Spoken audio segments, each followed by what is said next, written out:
Assalamualaikum warahmatullahi wabarakatuh. Perkenalkan, saya Isma Yuniarti dari Prodi Pendidikan Agama Islam jurusan Tarbiyah dan Keguruan dari kelas PAI 3C. Tugas ini dibuat untuk memenuhi tugas mata kuliah telaah kurikulum yang dibimbing oleh dosen pengampu Ibu Tuti Nuryati.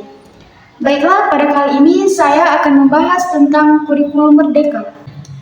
Kurikulum Merdeka adalah kurikulum dengan pembelajaran intrakurikuler dengan konten yang beragam agar siswa dapat lebih optimal dan memiliki cukup waktu untuk mendalami konsep dan menguatkan kompetensi.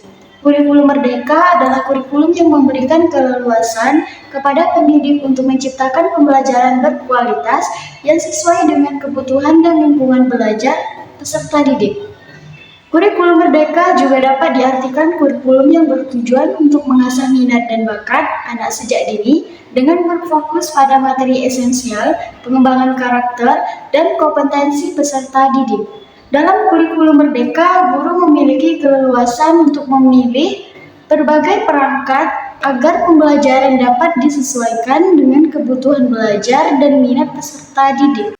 Prinsip-prinsip kurikulum Merdeka. 1. Pembelajaran dirancang dengan mempertimbangkan tahap perkembangan dan tingkat pencapaian peserta didik saat ini dengan kebutuhan belajar serta mencerminkan karakteristik dan perkembangan peserta didik yang beragam sehingga pembelajaran menjadi bermakna dan menyenangkan.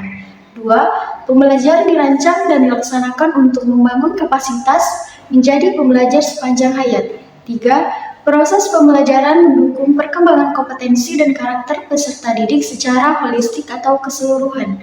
4. Pembelajaran yang relevan yaitu pembelajaran yang dirancang sesuai konteks, lingkungan, dan budaya peserta didik serta melibatkan orang tua dan komunitas sebagai mitra.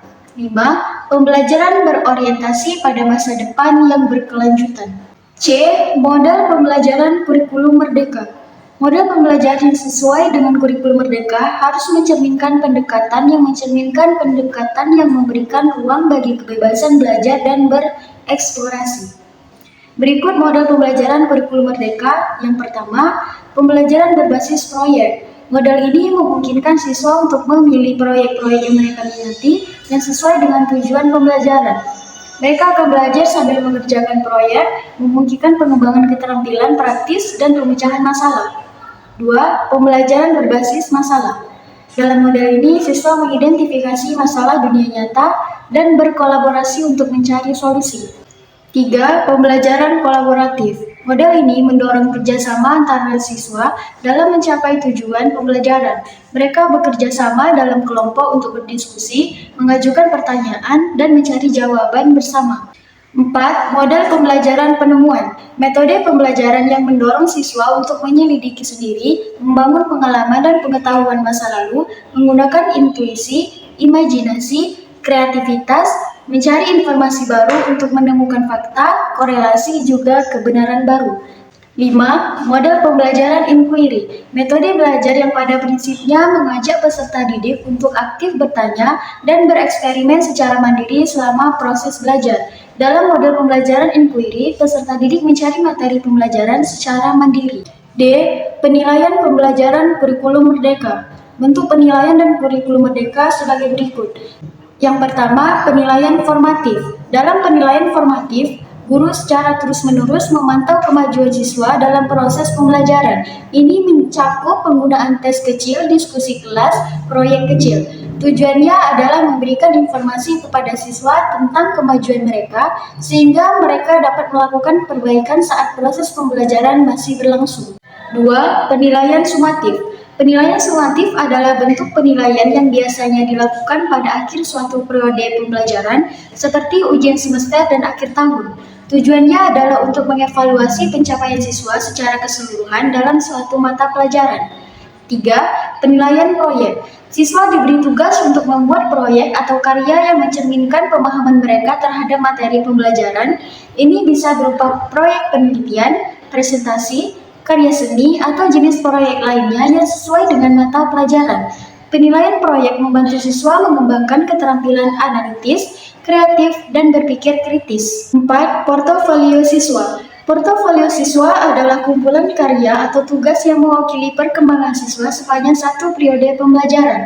Portofolio siswa juga dapat digunakan sebagai alat refleksi yang memungkinkan siswa untuk melihat bagaimana mereka telah tumbuh dalam hal pengetahuan dan keterampilan.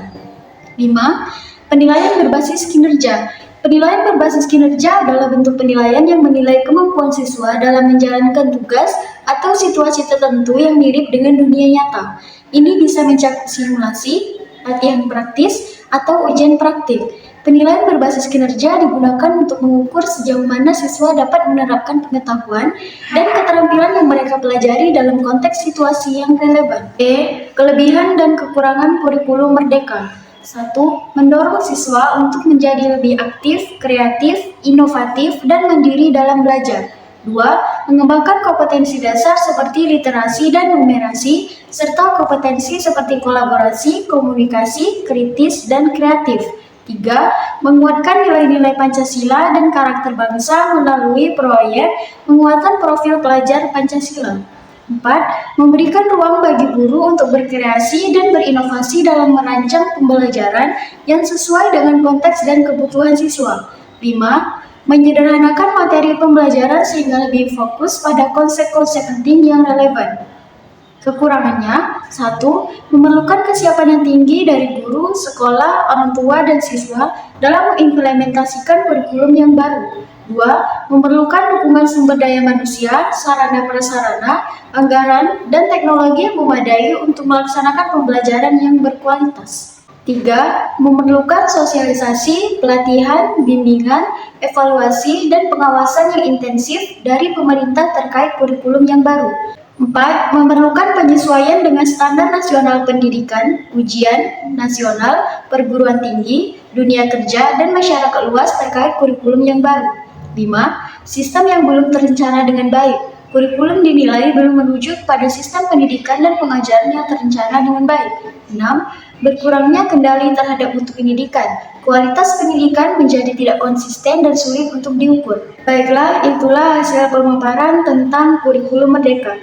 Salah dan kurang, saya mohon maaf, saya akhiri. Assalamualaikum warahmatullahi wabarakatuh.